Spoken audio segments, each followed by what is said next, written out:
Good afternoon, everyone, and thanks to joining us for this webinar, which is one of our regular updates and is a follow-up to our other recent webinars on COVID-19. We have many people joining us today from Ireland and overseas, and you're all very welcome to this webinar. Before we start, I'd like to say I hope everyone is doing well and getting on as best they can in the current environment. Certainly our thoughts are with everyone here in Beale Company. My name is Tara Cosgrove and I'm a partner in Beale Company's office here in Dublin. I'm joined today by my colleague, Cian O'Gorman, who's a solicitor working in our construction and professional indemnity group. I'm also joined by my colleague, Sean O'Halloran, who is a solicitor working in the employer liability and public liability team. Cian will first take us through an overview of the various types of cyber attacks and the risks you should be aware of.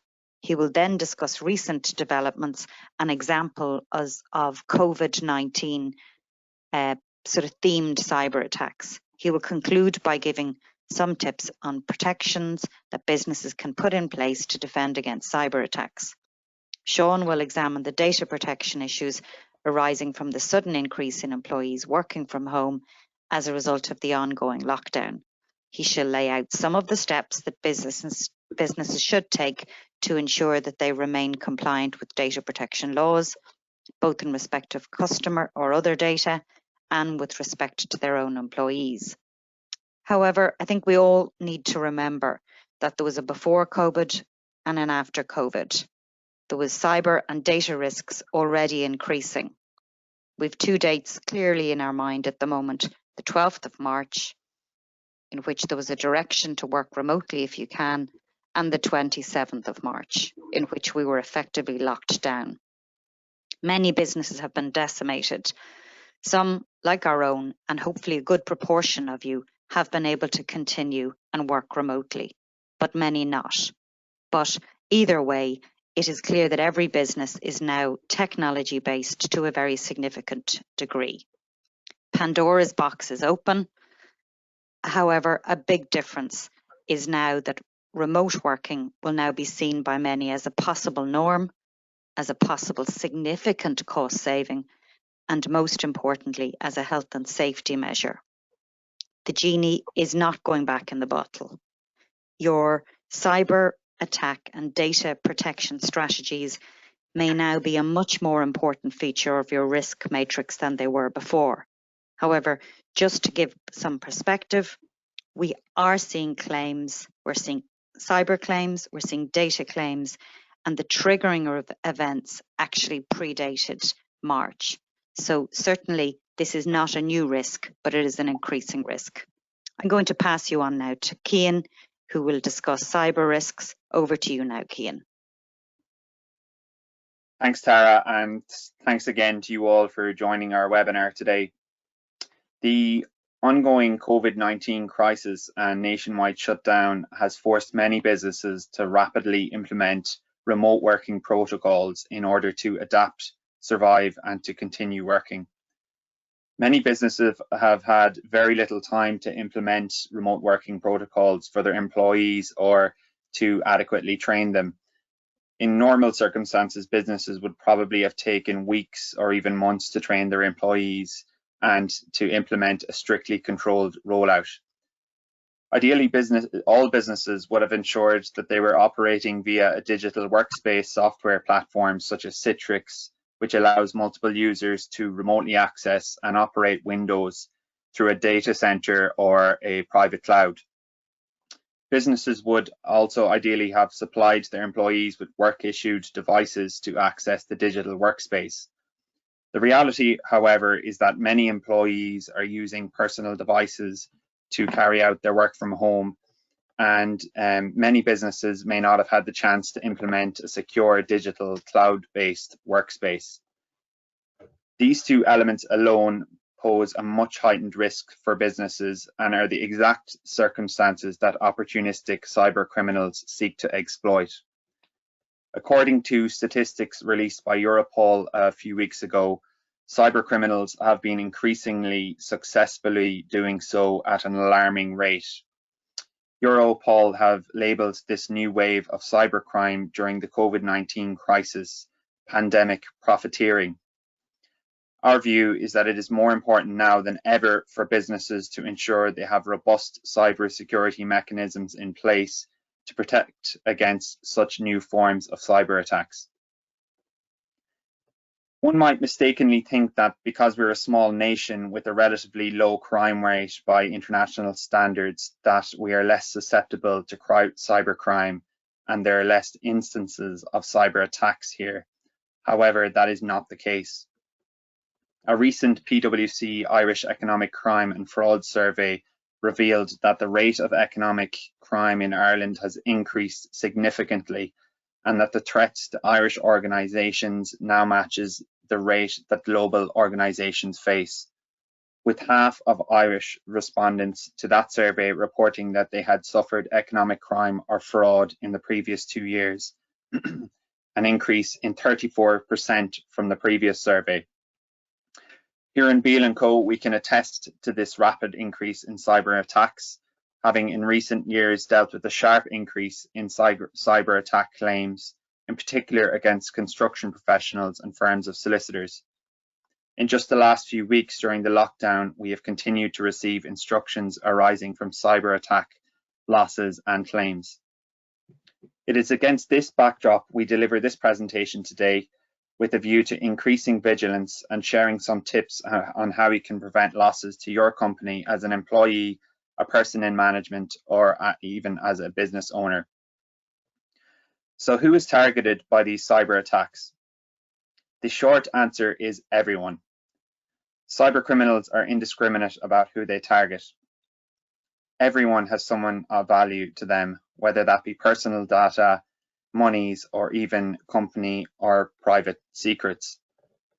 Taking the construction sector as an example, we have seen cases of cyber attacks being carried out at all levels, from payments made by the client to invoices discharged by members of the design team, contractors, and even subcontractors. No party is immune to a cyber attack, and cyber criminals will seek out vulnerabilities regardless of the size of an organization or indeed the amount being transferred. It is important to note that cyber criminals do not necessarily always target people in management positions either. They will try to infiltrate employees at all levels in order to gain that initial essential access. What we have witnessed, however, is that cyber criminals mostly wish to gain access to the email inbox of the person or persons within a business who send out invoices for payment. Europol highlighted this in a statement they issued recently, where they outlined that invoice redirect fraud is the fastest growing form of cyber attack. We have witnessed this in cases such as this we have dealt with, and concur that this indeed is the most common form of successful cyber attack. Therefore, in assessing your exposure to cyber risks and the likelihood that you or your business might be targeted, our view is that you should assume that you, your colleagues, your employees, and your business will and are actively being targeted by cyber criminals. Mostly this occurs by scattergun approach, whereby fraudsters email the same fraudulent email to thousands of businesses in the hope that some will infiltrate. However, it's important to note that this can also be a concerted, targeted effort to infiltrate one specific firm. It is not our intention to be alarmist whatsoever here. This is a frank assessment of the real cyber risks out there based on our experiences dealing with such claims, and our view is that this is the default position you should adopt.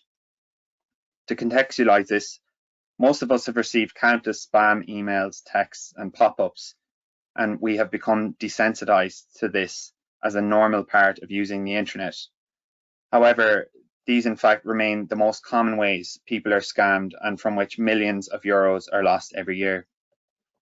And in light of the large volume of employees working on personal devices, the risk of cross-contamination from a personal device to business device is heightened very much. I will discuss this in depth further below. So what, in summary, are the exposures that we face? First-party exposure includes income loss, extra expense your firm may incur as a result of a computer attack or system failure and the cost to recreate lost or stolen data.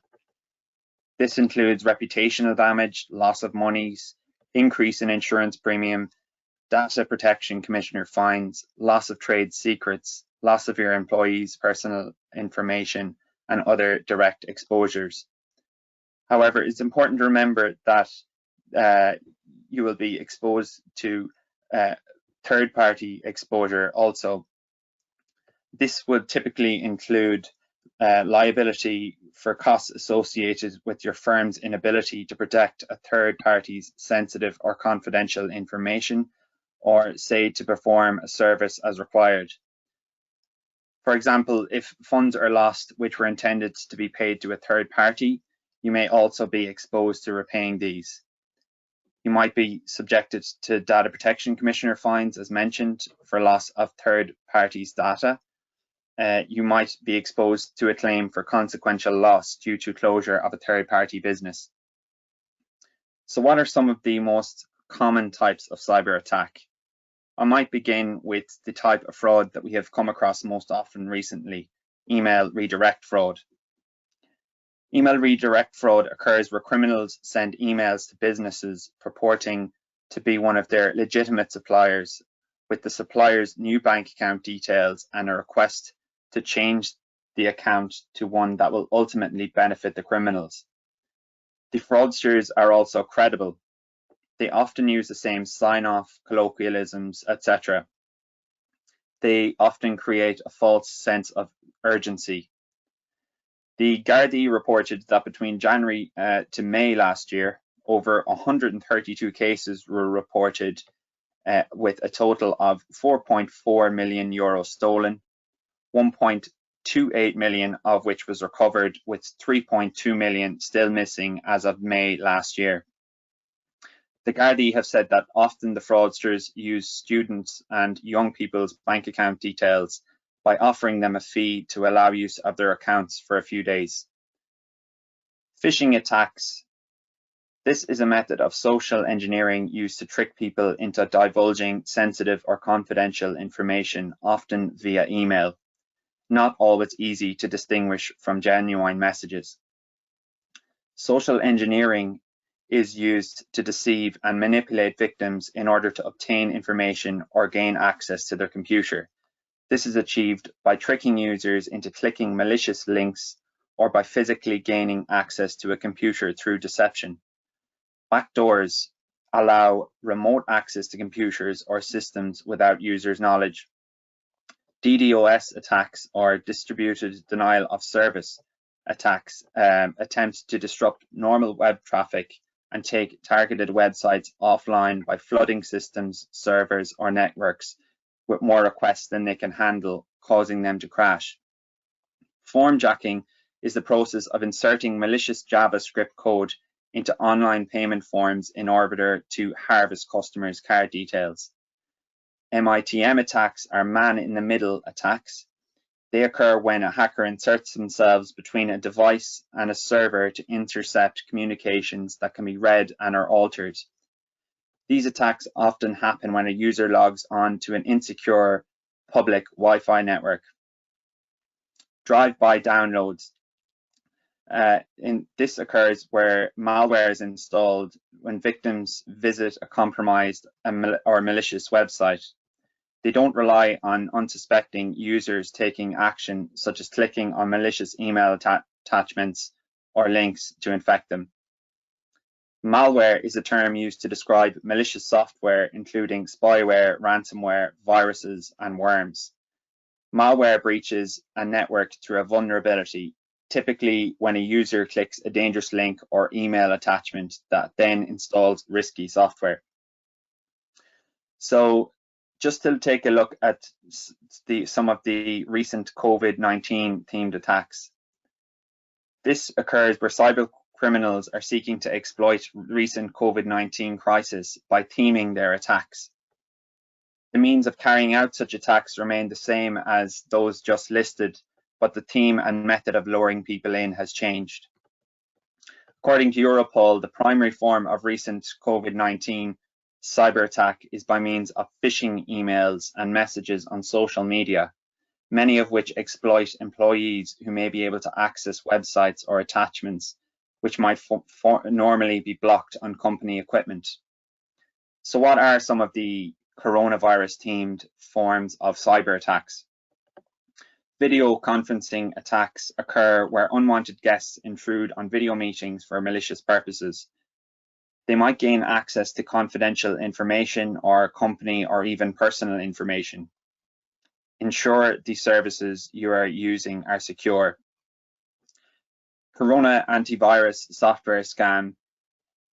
This was identified by the software company Malwarebytes, and it detected cybercriminals advertising a digital antivirus that purports to protect against the actual COVID-19 virus infecting people across the world. The coronavirus finder scam. This was identified by Kaspersky software company, and this software claimed that users could reveal the number of people infected with COVID-19 near them in exchange for a small fee. This was revealed as a scam to collect credit card information. Sale of protective equipment scams. Scams have been reported involving fake suppliers of hand sanitizers and face masks. One European business transferred 6.6 million to a company in Singapore after being conned by a fraudulent email. Finally, internal staff member fraud. So recently on RT News, a representative of BH Consulting stated that a scam has emerged whereby you get an email purporting to be from your IT or HR team saying, here's your company update on what's happening with us during the COVID-19 crisis.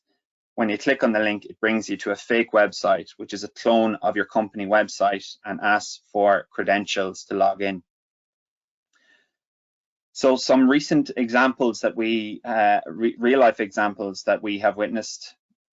The first example is a invoice redirect fraud, where a business sent invoices to 9 clients by email. The firm provided details of their client bank account and asked for payment to be made within 4 weeks. 2 weeks went by, but the firm failed to receive any payment. Investigations revealed that fraudsters had hacked into the firm's email server, intercepted the emails, and replaced the attached invoices with fraudulent ones containing different bank details. The fraudsters had deliberately used a bank account in a name similar to that of the business to make fraudulent invoices appear legitimate. By the time the business became aware of the fraud, the fraudsters had already transferred the money abroad. The firm later consulted an IT expert who advised them that using an up-to-date antivirus software, internet browser, and operating system would have prevented this fraud. A second example is another invoice redirect fraud. Here, a company using an email domain from a provider which was no longer providing security updates clicked an email which they've been sent on a link to a website which was purportedly selling a product they had been browsing online. When they clicked on the link to the website, it downloaded malware to their computer and allowed cybercriminals access to their email account. The cybercriminals quietly monitored the emails for months to establish clear patterns and contacts the company sent invoices to and discharged invoices for. The cybercriminals then pounced, sending invoices to a debtor on a periodic payment date with the bank account details of the fraudsters attached as an invoice. The debtor paid the money owed to the fraudulent account, and the company was left out of pocket for a significant sum of money. So having identified the above types of cyber attacks, what preventative measures can you and your colleagues and your firm take to defend yourself against falling victim to a cyber attack? First, and perhaps least obvious, is to carry out a full review of your IT staff, department, or IT service provider. Keep in regular touch with them, ensure that they are adequately qualified and trained, and ask them which of the below steps they have implemented, and if not, why. We would highly encourage you to do this, even if you have outsourced your IT services to an external company. Do not automatically assume they have implemented all necessary security defenses, and do not be discouraged by technical jargon in responses from them. You could, for example, ask for a full status report on your cybersecurity from them. Some of the steps you can take: implementation of secure IT systems. Some of the systems which we would suggest you could have implemented are as follows: a network perimeter defense, boundary firewalls and internet gateways, patch management, whitelisting and execution control, security monitoring, malware protection, a password policy, and a secure configuration to restrict system functionality to the minimum needed for business functionality. Implementation of a cyber attack quick response policy is also something your firm should consider introducing. This would tell employees how to deal with the suspected cyber breach and what to do at the various stages. For example, 1, an initial internal response mechanism, i.e. who the suspected breach is reported to both internally and externally, how it is reported by email, phone, etc. 2, reporting the crime mechanism. This means who reports the crime, when it is reported, and to what bodies it is reported. 3, reporting the threat to any affected third party and the mechanisms for doing so. 4, an assessment and reporting of any data breach. 5, carrying out a full assessment of the breach. Who is designated to carry out the assessment and who implements changes on foot of the assessment. User training. Ensure both your IT team and users are fully trained on the relevant cybersecurity mechanisms. Ensure your staff users are trained adequately on remote working security protocols and are kept regularly updated. As mentioned above, it is vital that your IT team are properly trained and qualified. Often the first line of defense is the IT technician, and it is vitally important that they are capable of identifying a cyber attack or threat. We've seen cases in which cyber attacks were reported to an IT department, investigated, and then given the all clear, only for it to transpire that an attack had in fact occurred. In one case, a firm reported a suspicious email to their outsourced frontline IT technician who failed to investigate it properly, and this resulted in the loss of a large 6-figure sum. Finally, insurance. Check whether you are insured for cyber attacks under your relevant insurance policies, and consider purchasing cyber insurance cover in the event you're not covered. Some other more fundamental preventative measures that you could put in place are as follows. Ensure staff minimize the overlap of business and personal in relation to use of both hardware and software. If staff are forced to temporarily repurpose a personal device for work, ensure that it is its sole purpose for the duration. Remind all staff not to click on links or open attachments they are not expecting. This applies to mail even from other internal contacts. Keep all software up to date, including internet browsers, antivirus software, and email software. If in any doubt, call to verify the identity and validity of the attachment or link received. Change passwords regularly, ensure they are lengthy and complex. Do not use the same password for personal and work logins. Implement multi-factor authentication where possible. Finally, always call to verify bank details. This is perhaps the most important item we can outline, particularly in the context of a surge of invoice redirect fraud. Although there has to date been a surge in cyber attacks, Europol has issued a warning that it is expecting an even further increase in new modified cyber frauds to emerge over the next few weeks and even months. Europol have noticed that as mentioned above, invoice redirect fraud is one of the most likely ploys. In Ireland, the Garda National Economic Crime Bureau has also issued warnings to people to be extremely careful around unsolicited emails, having already in the last few weeks intervened in 2 cases and recovered 50,000 for one company and 30,000 for another.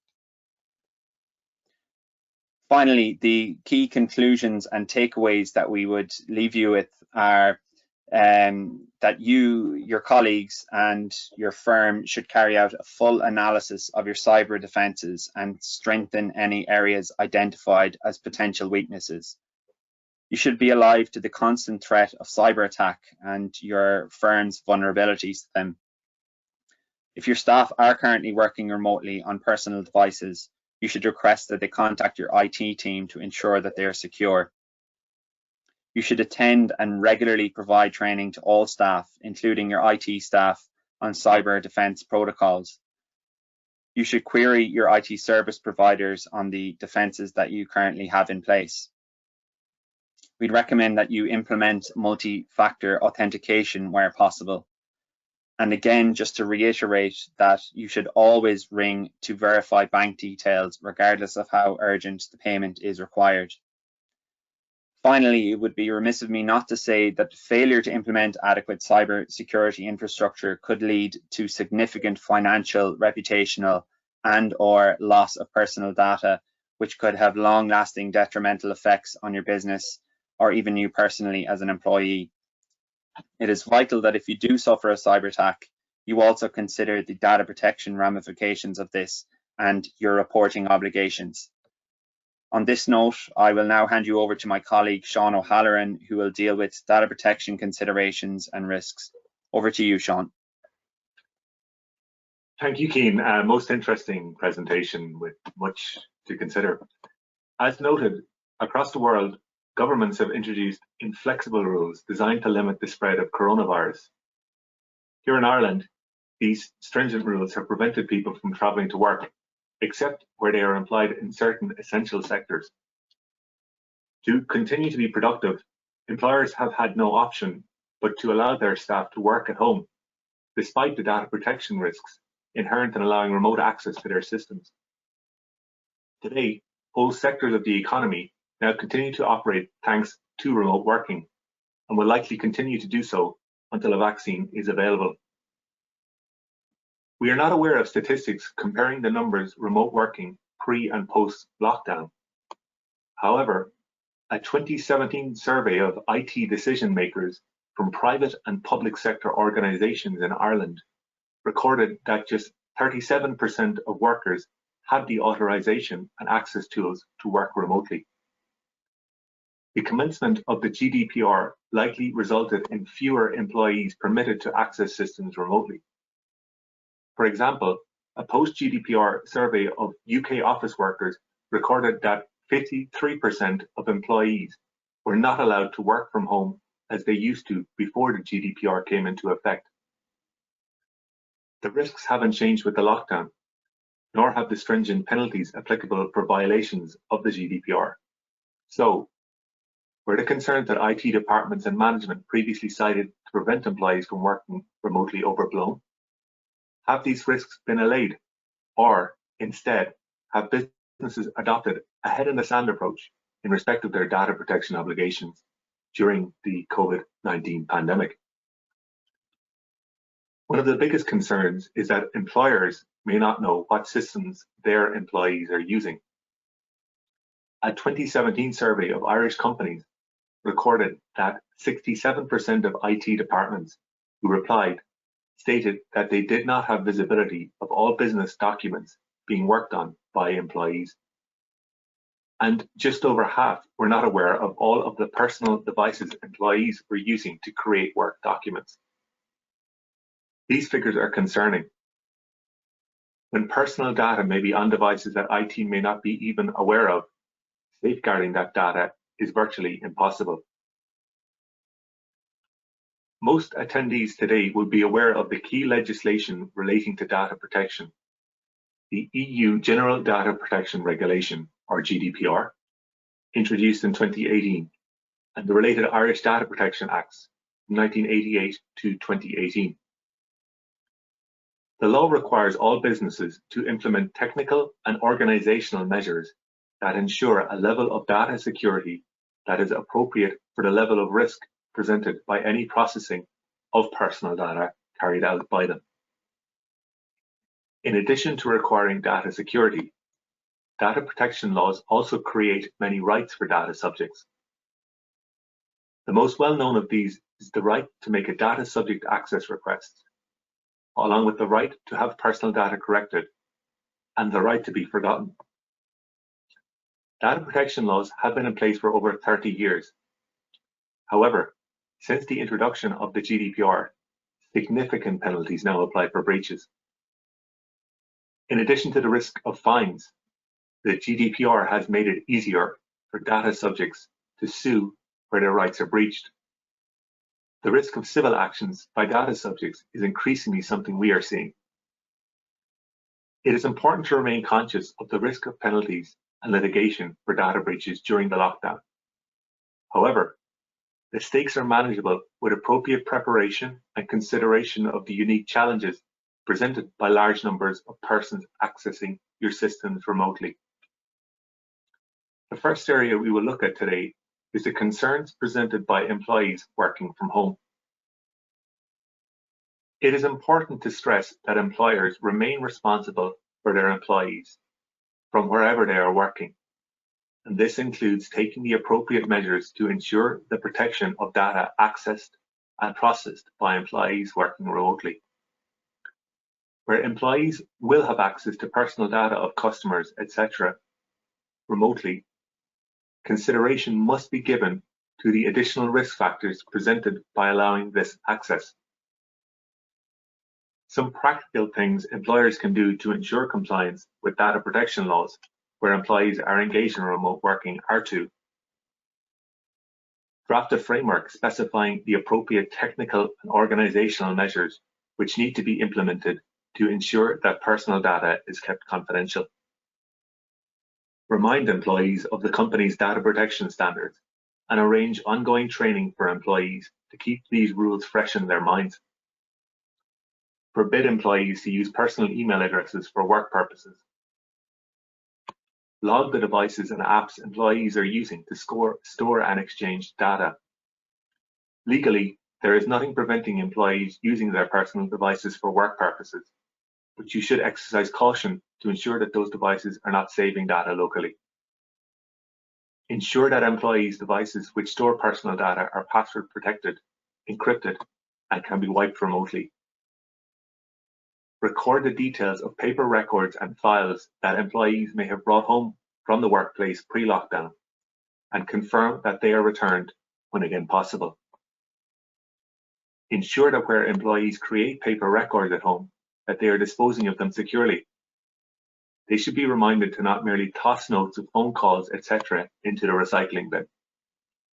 Remember, you must be able to demonstrate compliance with the GDPR, so it is a good idea to record how and when your company has carried out any of the above steps or similar.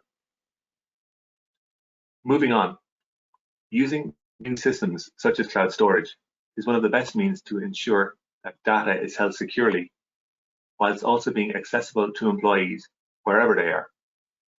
However, signing up for a third-party service does not automatically grant absolution where there is a breach. Unless you can demonstrate that your company was not in any way responsible for the event giving rise to damage, your business may also be subject to penalties.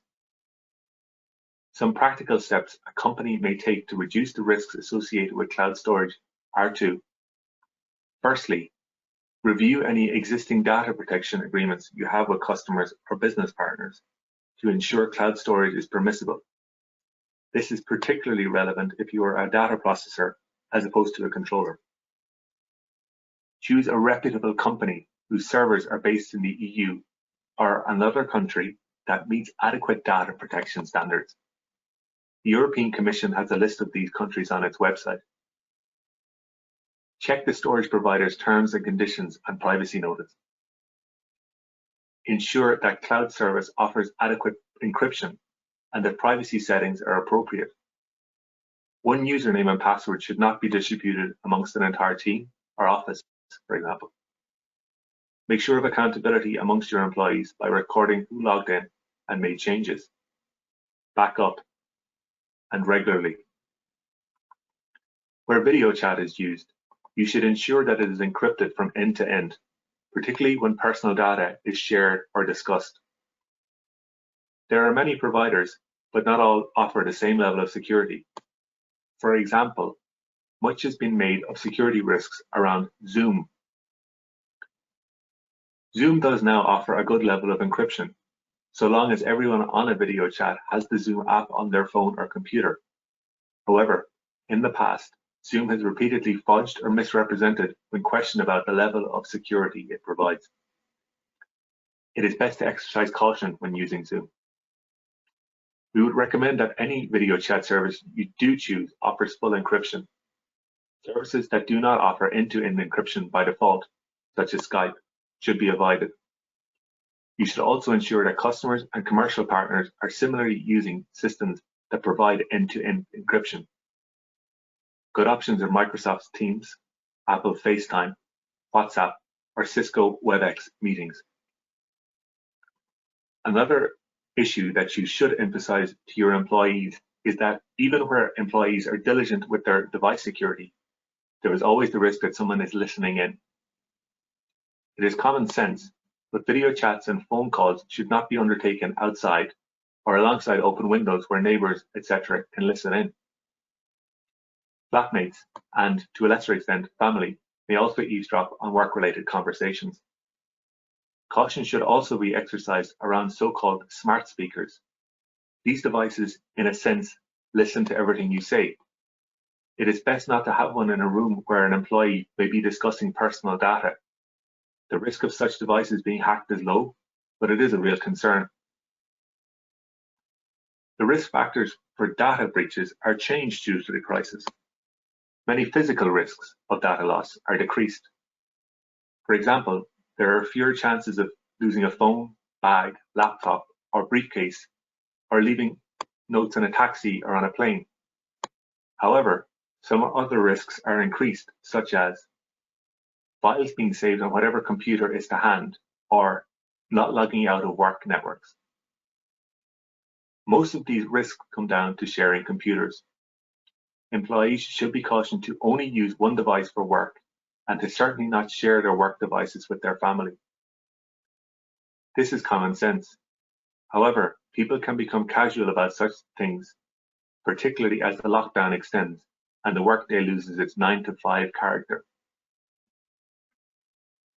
If a data breach does occur, where there is a risk that the subjects will be adversely affected by same, the Data Protection Commission must be notified within 72 hours of you becoming aware of the breach. It is important to note that this time limit will not be affected by the ongoing pandemic. If a breach is likely to result in a high risk of adversely affecting the data subjects, they must also be informed directly. In addition to the risk of a fine from the Data Protection Commission, there is also the risk of being sued by those data subjects whose rights were breached.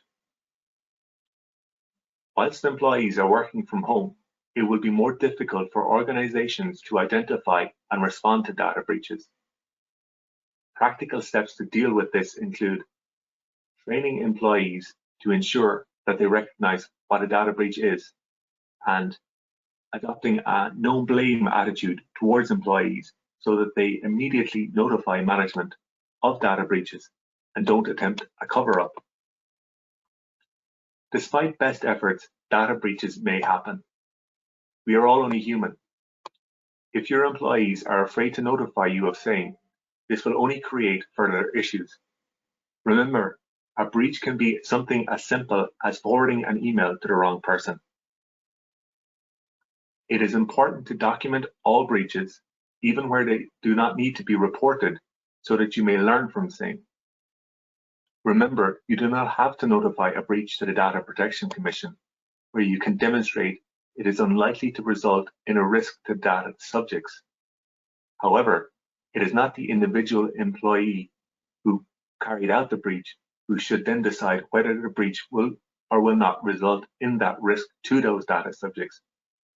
Internal procedures should instead be followed. As noted previously, but it is a point that cannot be emphasized enough, you are required to be able to demonstrate compliance with the GDPR. If you are ever investigated, it is important to have documents on file that show that the company was aware of its obligations and considered the risks appropriately. Moving on, another common data protection issue that is likely to be complicated by the ongoing lockdown is the issue of Data Subject Access Requests, or DARs. Under the GDPR, an organization is required to respond to DARs in full or in part within 1 month of receiving same. In ordinary circumstances, this 1 month limit can be extended to 3 months where a request is particularly complex. Where extending the time for reply, the company must let the requester know within 1 month of receiving the request that they will require more time and explain the reasons for the extension. It is likely that statutory timelines will not be met owing to the COVID-19 pandemic. The Data Protection Commission has confirmed that they will consider complaints from data subjects in respect of DARs in the context of same. Despite the strict legislation, it is good to see the Commission taking a sensible approach. Responding to DARs by being able to search, track, and locate where data is stored will become more difficult the more distributed storage becomes and the longer the lockdown goes on. As noted, it is important to remind employees of the need to store data either on the company's servers or on the cloud, and not to save locally if using their own devices in particular. It will create real issues for you if you receive a data access request, only to later have an investigation by the Data Protection Commission seeking more information if data is later found on a laptop or similar. This will be a particular concern if you receive a DAR from a disgruntled employee. Remember, it is not only customer data that you need to worry about. Your employee's HR file and similar also constitutes personal data. The use of DARs in the context of employment disputes is something we are seeing more and more of, and something that all employers need to be mindful of. To that end, you must be mindful that you are a data controller in respect of your employees, and you must ensure that your employees' data protection rights are also safeguarded. As employees continue to work from home for long periods, inevitably they will fail to differentiate between work time and personal time, resulting in them using work devices for personal matters. This increases the chance of employees' personal data being stored on work devices. You should emphasize to employees the need to avoid this. Noting that it may be difficult for employers to monitor their staff, many organizations have or are considering the installation of software that monitors internet usage, logs keystrokes, records screens, etc. These systems offer an attractive means to ensure productivity remains high during the lockdown. However, monitoring systems create privacy concerns. Organizations considering the use of new monitoring systems should only do so following the completion of a full data protection impact assessment that weighs the rights of the employees against the need to ensure productivity. If such systems are already in use, you should clearly explain to your employees when and how they are being monitored and the reasons for same. Again, be sure to document everything to demonstrate compliance. Finally, discovering that an employee has been diagnosed with COVID-19 post-lockdown will create issues for companies, particularly where an infected employee has come into physical contact with other staff following their return to the workplace. Employees will be required to balance their duty of care to the employee's colleagues with that employee's right, particularly as the data protection laws create stricter safeguards for sensitive personal data, such as health information. If an employee informs you that they or an immediate family member have been diagnosed with COVID-19, you should be able to rely on one or more of the following legal bases to disclose this fact to their colleagues. Compliance with a legal obligation that you are subject to, or vital interest, as life may be at risk. It is important that you clearly explain to the infected employee that you are notifying those colleagues who they may have come into contact with, owing to your obligation to protect the other staff. Finally, to the extent that it is possible, you should avoid naming the individual infected so as to protect their private health information. Thank you for your time. I shall now pass you back to Tara, who will conclude today's webinar. Thank you, Sean. Thank you, Cian. I hope everybody's found that useful. I suppose just to conclude, one or two things just to say that whatever time a data or a cyber issue arises, you need to consider risk mitigation matters. So certainly you also need to consider reporting requirements. So always consider your data and cyber reporting obligations. Certainly on a mitigation front, as Cian has explained, always consider, are the cyber criminals still in your system? We certainly have had occasions where we've been appointed and have been looking at a system and have discovered that there was a risk either that criminals were still in a system or that IT providers hadn't actually been able to detect them. So I would just question sometimes, if you do have a serious attack, question your IT providers and possibly get a third party view. I say that with a bit of a jaundiced view, having seen it happen a few times. Really, really importantly, if you get a financial loss, it's extremely important to report it to the Gardaí immediately and to get that escalated immediately to the Serious Fraud Squad. Certainly prompt action can recover losses, and you also contact your bank or get your client, if it's a client loss, to contact their bank to stop the funds transferring immediately. Also, I know we've plenty of insurers and brokers listening today, as well as others in business. So certainly do think very, very carefully and very promptly about reporting any issues, however de minimis they may seem to be, to your broker to see whether or not there are reporting obligations to your insurers. So really, hopefully that brings us to the end of the webinar. I hope you've found it useful. We would be delighted, of course, to discuss in depth anything that we've raised or to discuss any particular issues or concerns you may have. The Insurance Institute has categorised this and certainly we'll be giving you details of that categorisation when we issue the webinar. We'll also be sending you an email with a link to the webinar so you can pass this on to colleagues. Certainly, I suppose if there's any questions we haven't covered, it would be really important that you drop us a line and we can try and answer them over email over the next few days. As I touched on the beginning, this is a part of a series of webinars that we're developing and hosting. We hope it is useful to enable you to become informed and to keep up your CPD obligations during this difficult time. And once again, thank you from myself and all my colleagues for listening.